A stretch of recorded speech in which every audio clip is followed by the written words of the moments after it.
오늘은 성령 강림주일입니다. 그래서 총회 주제 설교 20번째 시간, 성령께서 오셔서 말씀으로 교회를 세우심이라는 제목으로 함께 말씀을 나누고자 합니다. 오늘은 말씀드렸다시피 5월 마지막 주일인과 동시에 성령 강림주일입니다. 이 성령 강림절 연관되어서 잠시 설명을 하겠습니다.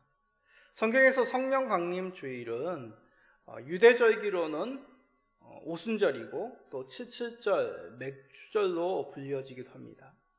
오순절이란 말 그대로 유월절 후에 50일 되는 날이란 뜻입니다. 칠칠절이란 것은 무슨 의미겠습니까? 안식일이 7번 지났다라는 얘기죠. 또 맥추절은 뭡니까? 자, 우리나라는 이제 보리나 밀을 다 맥이라고 부르는데, 보리는 대맥, 밀은 소맥이라고 부르더군요. 그래서 농사절기, 유대의 농사절기 맥추절, 이것은 바로 밀농사를 추수하는 시작을 알리는 하나님 앞에 감사하는 절기란 뜻입니다. 이스라엘 기후 가운데 보리는 밀보다 조금 더 일찍 추수한다고 합니다. 그래서 6월절 다음 날은 초실절로 유대인들은 보리 추수의 시작을 하나님 앞에 초실절 예물로 드림으로 감사한다고 예전 부활주의 설교에 그런 얘기를 한 적이 있습니다. 그러면 여기서 우리가 질문이 생기죠. 왜 한국교회는 오늘 이 오순절날 맥추감사주의를 지키지 아니하고 왜 7월 첫째 주일날 맥추감사절을 지르는가? 믿지 않는 사람들은 교회가 헌금을 많이 거두려고 했다는데 그거는 전혀 근거가 없는 말입니다.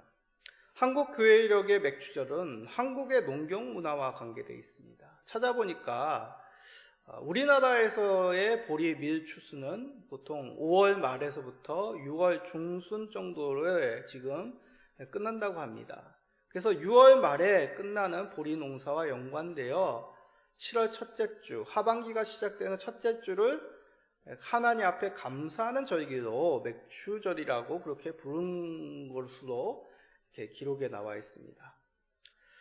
오늘 성령 강림주의입니다. 다시 말해 오순절, 맥추절의 의미를 우리가 먼저 살펴봐야 됩니다. 유대인들은 오순절을 지내며 미래 농사를 풍성케 하신 하나님 앞에 감사하였습니다. 그런 날에 성령께서 우리 가운데 오셨다는 것, 이것은 바로 특별한 의미가 있는 것이죠. 바로 영적인 추수가 시작이 되었다라는 그런 의미입니다. 다시 말씀드립니다. 왜 오순절, 맥추절에 성령 하나님께서 오셨느냐? 바로 영적인 추수가, 영적인 알곡이 주의 나라에 들어온다는 그런 의미가 담겨 있다는 것이죠. 그래서 예수님께서는 사마리아 마을에 들어가셔서 제자들에게 이렇게 말씀하셨습니다. 자, 요한복음 4장 35절에서부터 36절입니다. 너희는 넉 달이 지나야 추수할 때가 이르겠다 하지 아니하느냐? 그러나 나는 너희에게 이르노니 너희 눈을 들어 밭을 보라. 휘어져 추수하게 되었도다. 거두는 자가 이미 싹도 받고 영생에 이르는 열매를 모으나니 이는 뿌리는 자와 거두는 자가 함께 즐거워하게 함이라. 자, 어떤 이단들이 추수꾼 그런 말을 쓰는데 이건 추수라는 말은 성경에서 이단들이 써야 될 말이 아닙니다. 예수님께서 이르신 그 영생의 열매를 거두기 시작되었다. 이것을 제자들에게 말씀하시면서 추수의 때가 이르렀다라고 말씀하신 것이죠. 이제 사마리아인들에게도 복음이 전해져 하나님 나라의 백성으로 들어오는 그런 하나님 나라가 열리는, 하나님 나라의 창고가 차는 그런 때가 시작되었음을 제자들에게 말씀하시면서 추수의 때가 이르렀다고 한 것이죠. 이러한 추수의 때가 시작됨에 알리는 절기가 바로 성령 강림절, 오순절이란 말입니다. 그러기에 부활절은 특별하게 의미를 새기고 주께 감사하면서 성령 강림주의를 기억하지 않는다라는 것은 마치 농부가 씨를 뿌린 후 잘 자란 것, 그 곡식을 거두지 않는다, 그것을 감사치 않는다는 의미와도 같은 것이죠. 그러기에 우리는 성령 강림주일에 성령님께서 우리 가운데 오셨음의 의미를 깊이 새겨야 됩니다. 오늘 말씀을 통해 성령 하나님께서 오순절 가운데 임하시고 영적 추수를 시작하였단 말이 무슨 의미인지를 좀 더 살펴봅시다. 그리하여 하나님의 백성으로서 하나님 나라의 창고를 채우시는 우리 모든 성도님 되시기를 간절히 간구드립니다. 자, 먼저 오늘 설교는 고신총회 배포한 주제 설교, 고신총회의 주제 설교를 참고하였음을 미리 말씀드립니다. 자, 성령 강림의 모습을 우선 살펴봅시다. 사도행전 2장 2절에서 3절입니다. 호련히 하늘로부터 급하고 강한 바람 같은 소리가 있어 그들이 앉은 온 집에 가득하며 마치 불의 혀처럼 갈라지는 것들이 그들에게 보여 각 사람 위에 하나씩 임하여 있더니. 어떤 신학자분들은 여기서 이제 불의 혀와 연관시켜서 제자들의 방언을 설명하기도 합니다. 사실 3절의 혀와 4절 이제 개역 성경에서는 방언이라고 번역이 되었죠. 개역 개정에서는 이제 언어라고 이렇게 나와 있습니다. 여기에 사용된 헬라어 단어가 같습니다. 혀의 헬라어 단어와 3절에서 얘기하는 언어의 헬라어 단어가 같은 단어를 씁니다. 그러나 여기서 중요한 것은 방언이 하늘에서부터 시작된 신비한 능력이다. 그것이 중요한 것이 아닙니다. 오순절 날 제자들에게 일어난 이 성령 강림의 모습, 그 의미가 무엇이냐라는 것이 중요하다는 것이죠. 성령님이 제자들의 각자에게 임하셨다고 합니다. 근데 그 모습이 마치 하늘로부터 급하고 바람 같은 소리가 들리고 또한 불의 혀처럼 갈라지는 것들이 각 제자들에게 임하였다는 것이죠.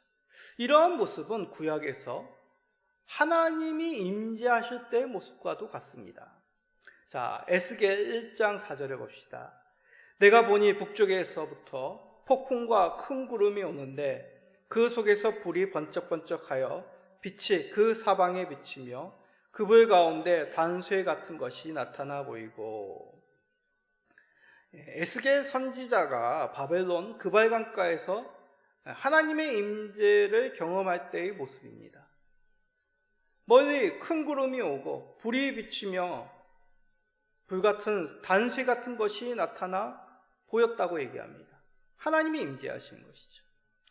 모세가 시내산에서 하나님의 임재를 볼 때도 성막 가운데 하나님의 임재가 임할 때도 모든 구름, 우레소리 그런 것들이 보여졌습니다. 들려졌습니다. 이렇듯 하나님께서 땅에 내려오실 때 바람, 불, 천둥, 지진, 구름 그런 것들이 나타났다는 것이죠. 오순절에 제자들에게 이러한 하나님의 임재 형상이 일어난 것입니다. 근데 뭐라고 얘기합니까? 다시 사도행전 2장 2절 3절을 다시 한번 주의 깊게 봅시다. 호련히 하늘로부터 급하고 가랑한 바람 같은 소리가 있어 그들이 앉은 온 집에 가득하며 마치 불의 혀처럼 갈라지는 것들이 그들에게 보여 각 사람 위에 하나씩 임하여 있더니. 뭐라고 얘기합니까? 각 사람 위에 머물렀다고 얘기합니다. 불의 혀같이 갈라지는 것을 직역을 하면 불과 같은 것의 혀들이 나누어지는 것입니다. 상상해 보십시오. 하늘로부터 불과 같은 것이 하나로 내려오다가 여러 개의 혀처럼 갈라져 각각의 제자들 위에 임한 것입니다. 하늘로부터 하나님의 임재의 상징이 내려와 갈라져 제자들에게 임한 것이죠. 즉 하나님께서 왕으로서 제자들 각각에 임하였다, 앉으셨다라는 그런 뜻이 됩니다. 그럼 급하고 강한 바람 소리는 무엇일까요? 여기서 얘기하는 바람과 성령님은 역시 같은 단어를 씁니다.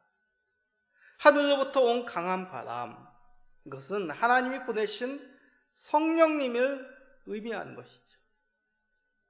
성령께서 제자들 마음, 그들 가운데 가득 채워졌다는 것을 보여주는 것입니다. 그러기에 2절 3절은 예수님이 약속하신 보혜사 성령님께서 하늘부터 내려와 제자들에게 각각의 임하였음을 보여주시는 것입니다. 구약에서는 왕이라든지 선지자들이라든지 사사들, 제사장들, 아주 특별한 사람들에게 특별한 때에만 하나님의 영이 임하셨습니다. 그러나 이제 예수님을 구세주로 고백한 제자들, 그 제자들 각각의 하나님의 영이 충만히 거하신 것이죠. 자, 우리는 이러한 대목에서 왜 하나님께서 오순절날 이렇게 성령님께서 제자들에게 충만케 임하셨을까? 그런 궁금함이 생기게 마련입니다. 이 뜻은 오순절에 임하신 성령님께서 무슨 일을 하셨는지에 대한 답이 되기도 합니다. 성령님이 임재한 후 이제 제자들은 성령님을 따라서 말하기 시작했습니다. 성령님께서 제자들에게 외국어를 말하게 해주심으로 오순절날 예루살렘성 방문한 그 유대인들에게 그들의 말로, 그들이 알아듣는 각국의 말로 제자들이 말하기 시작했다는 것이죠. 자, 그들이 알아들은 내용, 제자들이 말한 내용이 무엇일까요? 바로 하나님의 큰 일입니다. 사도행전 2장 11절입니다. 그레데인과 아라비아인들이라 우리가 다 우리의 각 언어로 하나님의 큰 일을 말함을 듣는다 하고, 여기서 얘기하는 하나님의 큰 일이란 두 가지 의미입니다. 학문이 없는 법인들, 이 갈릴리 사람들이 각 지역의 외국어로 말하기 시작했다는 것이 바로 큰 일이죠. 놀라운 일이란 뜻입니다. 자, 다른 하나는 제자들이 말한 내용입니다. 그 제자들이 말한 내용이 하나님의 큰 일, 바로 예수님이 그리스도시요 하나님의 아들, 바로 하나님이 보내신 메시아인 그 복음의 내용이 하나님께서 제자들을 통하여 말씀하신 큰 일이라는 얘기죠. 자, 14절부터 이어지는 베드로의 설교가 바로 이 하나님의 행하신 큰 일을 보여줍니다. 베드로의 설교의 요약적인 말씀, 사도행전 2장 36절입니다. 읽어봅시다. 그런즉 이스라엘 온 집은 확실히 알지니 너희가 십자가에 못 박은 이 예수를 하나님이 주와 그리스도가 되게 하셨느니라 하니라. 그렇습니다. 오순절에 성령 하나님께서 제자들에게 충만하게 임재하셔서 하신 일, 제자들을 통하여 하나님께서 행하신 큰 일을 알리신 것입니다. 하나님의 말씀을 이들의 입술을 통하여, 이들의 혀를 통하여 선포케 하시는 것이죠. 하나님의 크신 일을, 예수님께서 하나님이 보내신 그리스도, 부활의 주리라는 사실입니다. 이는 예수님께서 하늘로 승천하시면서 예언하신 말씀, 성령이 임하시면 권능을 받아 너희들이 증인이 될 것이라고 하신 그 예수님의 말씀이 이제 오순절날 성취되었다는 얘기죠. 하나님의 말씀이 이루어졌다는 뜻입니다. 그러게 오순절 성령 강림의 역사는 제자들을 통해 복음 전파의 시작이 되었음을 알려줍니다.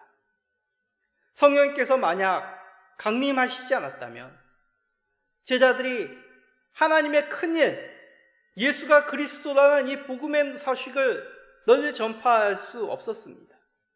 그 얘기는 우리가 아직도 복음을 듣지 못하여 죄와 사망의 권세 가운데 종로도 탈 수밖에 없는, 죄로 말미암아 죽을 수밖에 없는 존재로 남겨진다는 말입니다. 우리가 성령님으로 말미암아 사도를 통하여 하나님의 말씀을 전파됨으로 말미암아 이 땅에서 하나님의 자녀로 살 수 있게 되었습니다. 이것을 기억합시다. 성령 하나님께서 우리 가운데 임재하시어 우리에게 귀한 하나님의 말씀, 복음을 듣게 하셨습니다. 이를 하나님께 감사하시며 하나님의 이름을 찬송하시는 우리 모든 성도님 되시기를 간절히 간구드립니다. 자, 이제 성령 충만함으로 제자들이 전한 말씀, 그리스도의 복음을 통해서 더 나아가 어떤 일이 일어났을까요? 성령님께서 오순절에 오셔서 하신 일이 말씀을 전하게 하신 후 어떤 사역을 하셨는지 우리가 또 살펴봅시다. 성령 하나님께서 행하신 일, 말씀을 전하신 후 그들을 통하여 교회 공동체를 세우셨습니다. 베드로의 설교를 들은 유대인들이 마음이 찔렸습니다. 그래서 베드로에게 묻죠. 어찌할지, 이 죄를 어찌할꼬 하며 통탄해하며 제자들에게 자신들이 어떻게 해야 될지를 묻습니다.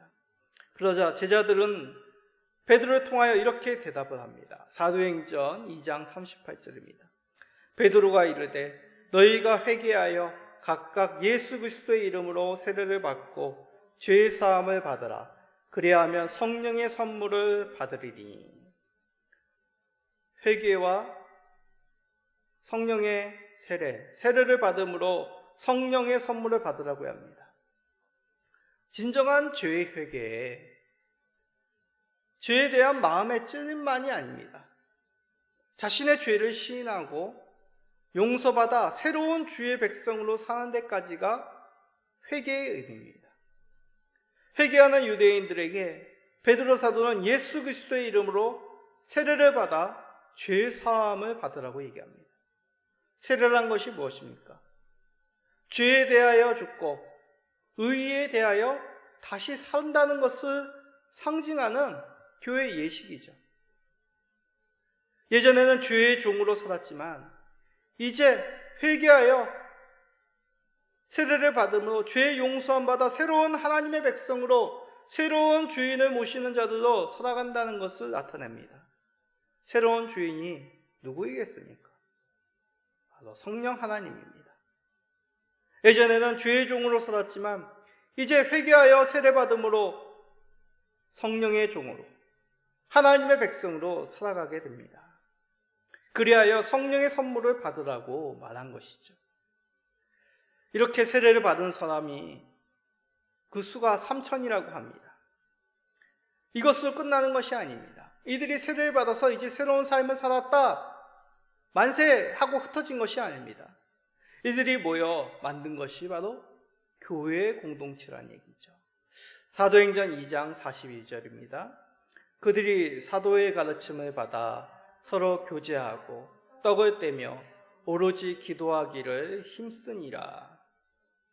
교회가 사도의 가르침을 받고 예수님이 우리 모두의 주님이라고 믿었을 때 그 결과가 뭡니까?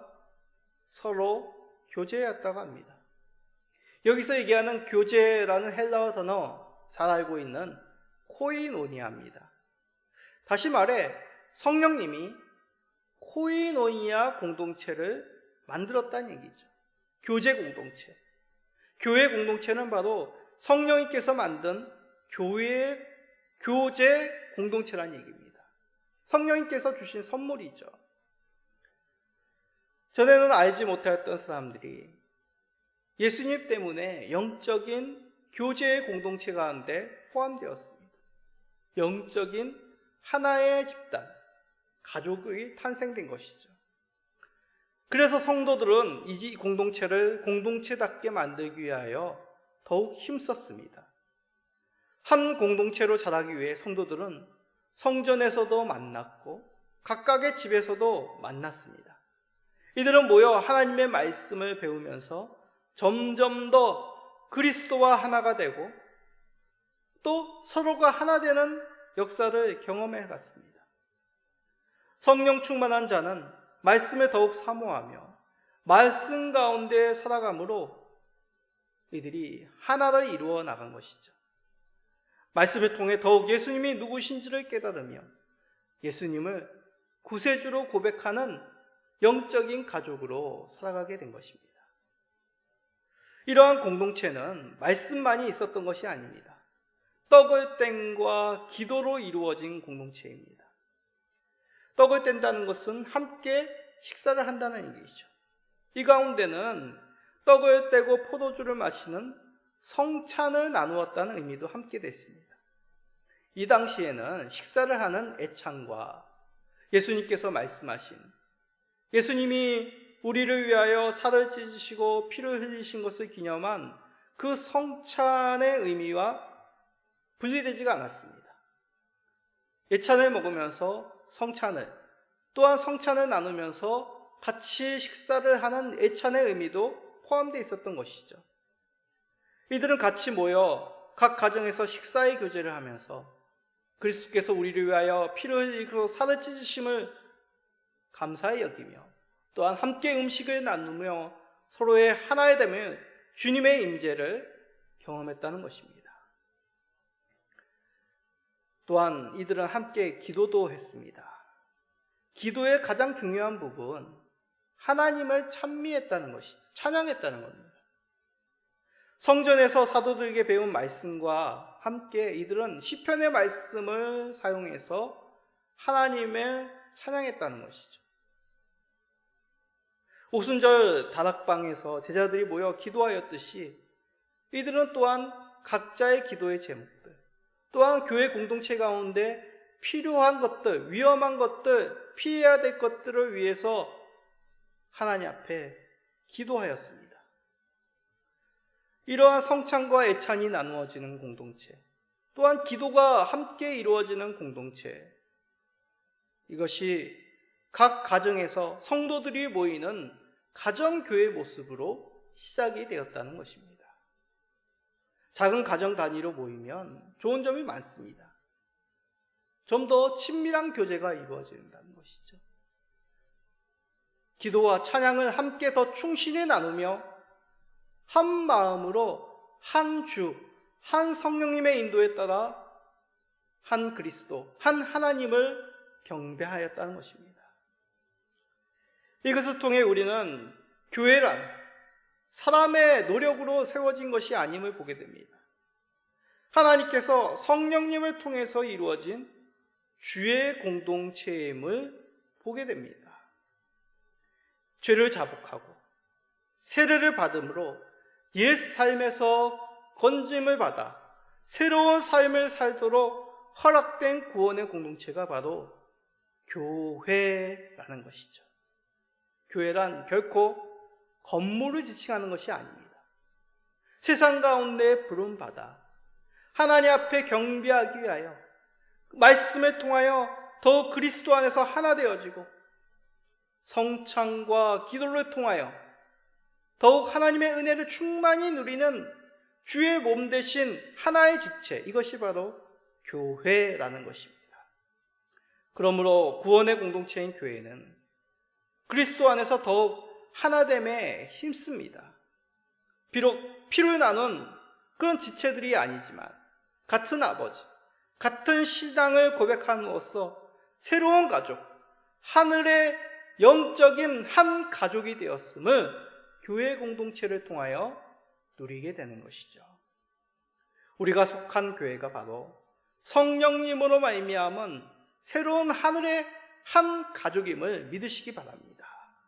성찬을 나누고 예찬을 나누고 함께 서로 기도함으로 하나님을 찬미함으로 하나님께서 만드신 성령님을 통하여 이루신 그리스도의 몸 교회를 더욱 사랑하시는 우리 모든 성도님 되시기를 간절히 소원드립니다. 그런데 이렇게 성령님께서 말씀으로 교회 공동체를 만들었을 때 이는 공동체 안에 우리만 성도들끼리만 잘 지냈다, 하나 되었다라는 의미로 머물지 않습니다. 더 큰 나눔이 일어납니다. 자, 44절, 45절을 읽어봅시다. 믿는 사람이 다 함께 있어 모든 물건을 서로 통용하고 또 재산과 소유를 팔아 각 사람의 필요를 따라 나눠주며. 성도들이 다 함께 있는 것은 항상 모여 사는 것을 뜻하는 것이 아닙니다. 마음이 하나 되었다, 한 공동체로 한 식구로 여겨졌다는 뜻이죠. 그래서 믿는 사람이 모든 물건을 서로 통용했다라는 것은 사유재산 인정하지 않았다는 의미가 아닙니다.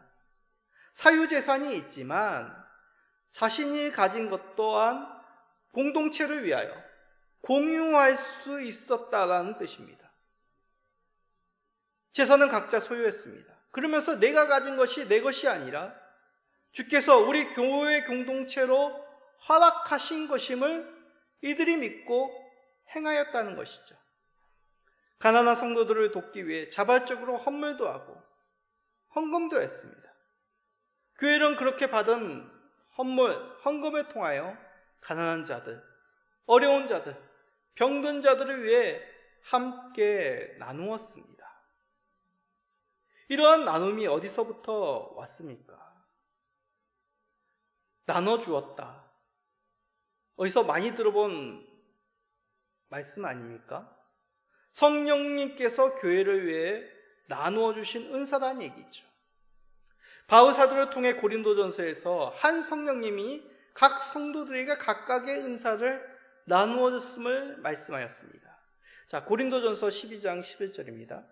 이 모든 일은 같은 한 성령이 행하사 그의 뜻대로 각 사람에게 나누어 주시는 것이니. 성령님께서 어떤 사람에게는 지혜의 말씀을, 어떤 사람에게는 병 고치는 은사를, 어떤 사람에게는 방언을, 어떤 사람들에게는 영의 분별함을, 통역함을, 각각의 재능, 은사들을 선물로 주셨습니다. 각각의 은사들은 선물은 다르지만 한 성령님이 나누어 주신 것이죠. 왜냐하면 성령님은 각각에 임하셨기 때문입니다. 하늘로부터 한 성령님이 오셔서 각각에게 성령님이 임재하셨기 때문이죠. 물질도 같은 모습입니다. 성도들의 물질은 하나님께서 성도들에게 나누어 주신 은사, 은혜, 선물입니다. 그러기에 성도는 성령님으로 말미암은 받은 은사와 같이 그들에게 허락된 그 은혜의 선물인 재물을 가지고, 물질을 가지고 서로를 위하여 돕고 섬겼던 것이죠. 받은 은사를 교회를 위해 섬기듯이 물질도 하나님께 받은 은혜로 여겨 교회를 섬겨나가는 데 사용됐다는 것입니다. 이러한 섬김은 교회 공동체 안에서만 이루어진 것이 아닙니다. 교회 바깥으로까지 그 은혜를 나누는 것을 행하였습니다. 자, 사도행전 2장 47절을 읽어봅시다. 하나님을 찬미하며 또 온 백성에게 칭송을 받으니 주께서 구원받는 사람을 날마다 더하게 하시니라. 성령님을 통해 세워진 교회, 하나님을 찬미하였다고 합니다.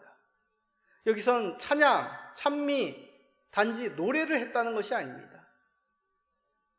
하나님이 행하신 놀라운 일, 하나님의 이름으로 하나님을 높이며 경배하였다는 얘기죠. 교회란 공동체는 자신의 행한 그 업적을 자랑하는 것이 아닙니다. 어떤 누군가의 행함을 자랑하는 것이 아닙니다. 하나님을 높이는 것입니다. 하나님께서 어떠한 일을 행하셨는지를 널리 알리는 공동체가 바로 교회의 공동체인 것이죠. 이렇게 하나님을 높이니 세상 사람들이 어떻게 합니까? 예루살렘 교회, 아직 그리스도를 믿지 않던 유대인들에게 칭찬을 받기 시작했습니다. 칭찬을 받았다, 칭송을 받았다라는 것은 호의를 받았다는 것입니다. 이 사람들 참 잘하네. 참 훌륭한 일을 했어. 좋은 일을 했어. 하나님께 칭찬을 받는 일을 했어. 이것은 새로운 의미가 아닙니다. 이스라엘 공동체는 구약 때부터 하나님의 언약 공동체로, 혈연 공동체로 그들은 살아왔습니다. 그러기에 자연스럽게 율법 가운데서도 하나님을 찬미하며 그 찬미함으로 이웃을 사랑해야 되는, 형제를 섬겨야 되는 그런 말씀들이 많았습니다. 그런데 그런 본을 성령님을 받은 예수 그리스도를 구주로 고백하는 제자들이 더욱 아름답게 현실적으로 보여주기 시작했던 것이죠. 이것은 하나님을 찬미하는 의미와도 연결이 됩니다. 하나님을 찬미함으로 자연스럽게 그들의 삶이 사람들에게 찬송함을 받는, 호의를 받는 아름다운 섬김으로 연결이 되어 있다는 것이죠. 그러기에 교회 따로, 세상 사람 일반적인 삶 따로가 아닙니다. 교회에서 아름답게 하나님을 섬겨 하나님을 찬양함과 동시에 우리는 세상 속에서 존경함을 받을, 칭송함을 받을 하나님의 거룩한 백성으로 살아가는 것이 마땅하다는 의미죠. 이 모든 것 제자에게 임재한 성령님의 사역의 결과입니다. 성령님의 인도로 교회가 말씀을 전하고 공동체로 세워질 때 더욱 주 예수님께서 구원받는 사람을 날마다 더하신 것이죠. 더해진 것입니다. 그냥 객관적으로 하나님의 은혜가 나의 삶 가운데, 우리 가운데 충만하게 임하였다, 그렇게 상징적으로 개념적으로만 깨닫는 것이 아닙니다. 더욱 공동체 안에 많은 자들이 천국 백성으로 구원받는 역사가 일어난 것이죠. 그러기에 교회는 구원받는 사람이 더해지는 주의 몸이어야 됩니다. 이것은 사람의 노력으로 된 것이 아니라 정적인 성령님, 우리 하나님의 특권인 것이죠. 예수님을 그리스도로 고백하는 새로운 성도들, 교제하고 이 교회 공동체 안으로 환영하며 받아들이는 것, 이것은 주께서 행하신 일임을 고백하며 우리가 행해야 될 마땅한 의무입니다. 만약 새로 믿는 주의 백성들을 환영하지 않는 것, 그들을 기쁨으로 사랑으로 받아들이지 않는 것, 섬기지 않는 것은 우리 성령 하나님께서 행하신 구원의 역사를 부정하는, 대적하는 안타까운 모습이 될 수밖에 없습니다. 우리는 교회가 어떻게 세워지는지를 오늘 말씀을 통해 보았습니다. 제자들은 복음을 전함으로 교회 공동체를 세웠습니다. 성전에서, 가정에서 모여 성찬과 기도를 함께 행함으로 나눔을 통하여 은혜로운 공동체를 세웠습니다. 자신의 것을 주장하지 않고 하나님의 주신 선물로 자신의 재물들을 아낌없이 이웃을 위하여, 교회를 위하여 섬겨나갈 때 세상 사람들로부터 칭송을 받으며 믿는 자들이 더욱 풍성해지는 아름다운 그리스도의 몸, 하나님 나라를 이루었습니다. 그러나 제자들이 이 일을 감당한 것이 아니죠. 그저 통로일 뿐입니다. 주관자는 우리 성령 하나님이십니다. 오순절 성령 강림은 주의 백성들이 그의 나라에 모여드리는 영적인 추수를 알리는 시작이었습니다. 그러기에 우리는 힘쓰러야 될 것, 이 성령님께 지배당하는 것입니다. 그것을 성령 충만이라고 하죠. 성령 충만이란 하나님의 영이 우리의 삶, 우리의 모든 영역의 주인이 되시는 것입니다.